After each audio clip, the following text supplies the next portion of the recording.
बचपन की जो यादें श्री रामन के मन में आज भी बसी है, वो है कानपुर में अपने पिता के बंगले की हरी भरी लॉन में क्रिकेट खेलना। एक संपन्न डॉक्टर के परिवार में जन्मे श्री रामन बहुत ऐशो आराम में पलकर बड़े हुए। 12 नौकर चाकर उनकी सेवा करते थे। उनके जीवन में कोई कमी नहीं थी।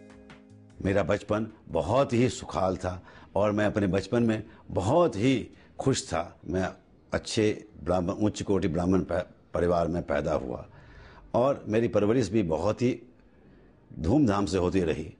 लिहाजा श्री रमन अपने व्यक्तिगत और व्यावसायिक जीवन में काफी आत्मविश्वास से भरे हुए थे।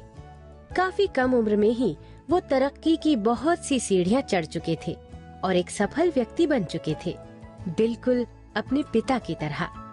तो मैं उस time Indian oil company, Indian oil corporation के नाम से जो विख्यात अभी है, वो मैनेजमेंट ट्रेनिंग ले रहे थे। करीब 13,000 लोग थे और 21 आदमियों की उसमें सिलेक्शन हुई और मैं भी उसमें सिलेक्ट हुआ। मुझे लोग समाज में बहुत ही इज्जत देते थे।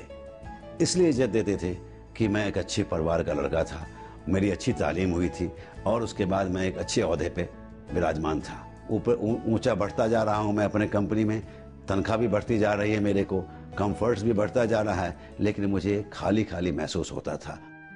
पदोन्नति के साथ साथ उनका मन उचाट होता गया। लोग अपना काम करवाने के लिए विशेष अनुरोध लेकर आते, उन पर अपने ओहदे का गलत इस्तेमाल करने के लिए दबाव डालते। ये सब बातें उनके दिल में खालीपन का एहसास बढ़ाती गई और इस खालीपन को भरने के लिए वो दूर दूर की यात्रा करने लगे। खाली क्यों महसूस होता था मुझे पता नहीं। मैं हर टेम्पल, हर मंदिर मैं घूमता था। मैं केदारनाथ, अमरनाथ से लेके आपको साउथ में जो आपका है, सब मंदिरों को मैं देखा। हमेशा जाता था मंदिर, मस्जिद, हर जगह जाता था, जिससे मुझे कुछ शांत मिले, सुख मिले। सुख और शांति उनके विवाहित जीवन से बहुत दूर थे। काम हमेशा से उनके लिए सर्वोपरि रहा था। संपन्न और सफल होने के बावजूद भी श्री रमन के जीवन में कोई बहुत बड़ी कमी रह गई थी। देखिए, जैसे एक आदमी कहीं मुकाम पे पहुंचता है और तो उसकी हमेशा ख्वाहिश होती है कि उसको हर सुख सुविधा मिले, और वो सुख सुविधा परिवार के सबसे बड़े सदस्य जो होता है, उसकी स्त्री जो होती है, उसकी वाइफ जो होती है, उससे मिलता है। अक्सर हमारी और हमारी वाइफ में तू मैं होता था, क्योंकि जो मैं चाहता था वो उनको पसंद नहीं था। उनको घूमने का बहुत शौक, मुझे घूमने का बिल्कुल शौक नहीं। उनको पढ़ने का बहुत शौक, मुझे अपने ऑफिस के अलावे और कुछ पढ़ने का मन नहीं करता था। तो उसके हिसाब से हमारी ज़िंदगी में काफ़ी तनाव रहा और तनाव कुछ बढ़ता भी जाता था। लोगों को ये होता था कि इनकी परिवार कितनी अच्छी है और ये लोग कितने अच्छे कपल हैं, लेकिन अंदर से मुझे पता था कि मुझे रात में नींद नहीं आती थी, मुझे दवाई खाना पड़ता था और मुझे बहुत ही कष्ट होता था कि मैं 2 से 3 घंटे ज़्यादा नहीं सो सकता था। उनके विवाहित जीवन में समस्याएं और भी बढ़ गईं, जब उनकी पत्नी ने प्रभु यीशु को अपना परमेश्वर मान लिया।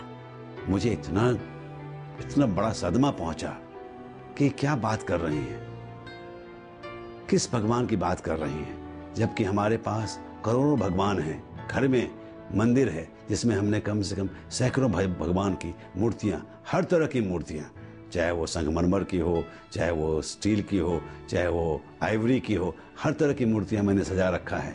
उसको छोड़ के ये बोल रही हैं कि मैंने क्राइस्ट को अपने जीवन में अपना भगवान बना रखा है। लेकिन कुछ दिनों के बाद मुझे ये एहसास हुआ कि इस औरत में एक बहुत ही बड़ी चेंज आ गई। जो औरत हर बातों पे गुस्सा करती थी, known as a Hitler in my family, उस औरत में इस तरह का प्रेम, और प्रेम मेरे ही लिए नहीं, मैं तो हस्बैंड हूं, बच्चों के लिए नहीं, लेकिन हमारे परिवार के सब सदस्यों के लिए। अपनी पत्नी में आ रहे बदलाव को देखकर उन्हें आश्चर्य होने लगा। फिर एक रात श्री रमन झा को कुछ ऐसा अनुभव हुआ जिससे उनका आने वाला जीवन हमेशा के लिए बदल गया। 5 फरवरी मुझे अभी भी याद है। मैं अपना प्रेयर वेयर करा हिंदू हिसाब से, और उसके बाद मैं जब रात में सोया तो मुझे ये एहसास हुआ कि किसी ने मुझे बताया कि तुम क्या कर रहे हो, ये मूर्ति तुम्हें क्या देगी। मैं तुम्हारा साक्षात भगवान हूँ, मैं खड़ा हूँ, मैं यीशु मसीह खड़ा हूँ और तुम मुझे एक्सेप्ट करो। मैं कोई विजन नहीं देखा, लेकिन मुझे एहसास हुआ कि कोई मुझसे बात कर रहा है। मैंने इमीडिएटली सबसे पहले अपने वाइफ से बोला, उसके बाद पास्टर मैथ्यू जो आए हुए थे उनसे मैंने टेलीफोन किया कि मैं रेडी हूँ to accept Lord Jesus as my lord and saviour. Shri Raman Jha अपनी सफलता और अमीरी से वो सब नहीं खरीद पाए जिसकी उन्हें अब तक तलाश थी, और अपने जीवन में आए परिवर्तन के बारे में उन्हें यही कहना है। मेरे जिंदगी में परिवर्तन ही परिवर्तन होता रहा। अपने पत्नी को देख के और उनके व्यवहार और उनके आचरण और उनके दिनचर्या को देख के मुझे एहसास हुआ पिता परमेश्वर कुछ और भी है, क्योंकि वो हमेशा आपको डायरेक्टली कम्यून करता है, वो आपस में आपसे बात करता है। और जब मैं यीशु मसीह को स्वीकार किया, मैं बहुत ही आराम से सोने लगा। मेरा डायरेक्ट रिलेशन हो गया पिता परमेश्वर से। मैं भी इनको समझती हूँ ज़्यादा, ये भी मुझे समझते हैं। वो सबसे बड़ा चेंज है, तो वो बहुत ही संयम से समझते हैं हम लोग एक दूसरे को। ये बहुत बड़ा प्रभु ने हम लोगों को चेंज मिला।